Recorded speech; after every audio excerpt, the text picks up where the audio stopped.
Yeah, I might actually film the process of upgrading the RAM in the fucking iBook, because why not? Sorry if shit goes out of frame at some point. This camera's viewing angle is somewhere between piss and poor. Yeah. I should actually probably get the RAM before I do things. Yeah. I neatly sorted all my technology stuff in one singular box when I started working with the shitbox beige VHS PC. So here's just a box within that box. And I should have some RAM. Hopefully one of these sticks works. Yeah. So, you know, as ever, you just take the keyboard out in these iBooks. It's probably one of the simplest process, and actually tells you how to upgrade the RAM and install an airport card, which we will promptly not be doing, because, yeah, why the fuck would we? So there's essentially two screws, one of which, oh, they appear to be taken out already. Makes my life a whole lot easier.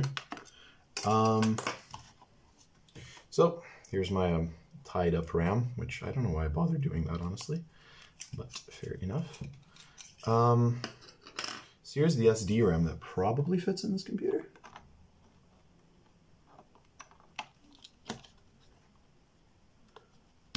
There we go.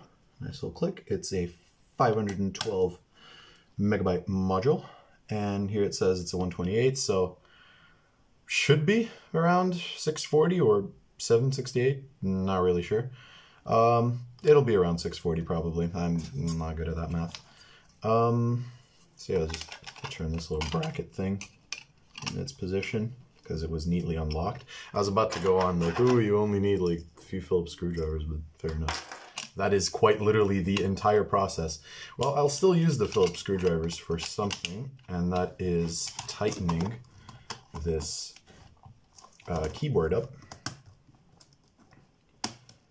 Right there, that's actually a screw. So if I just take one of these flat heads, push, and then twist, there is a little thing that comes out, and the keyboard is now locked in, and you can't take it out as easily. So yeah, there you go. That's essentially how you upgrade the RAM in one of these old iBooks.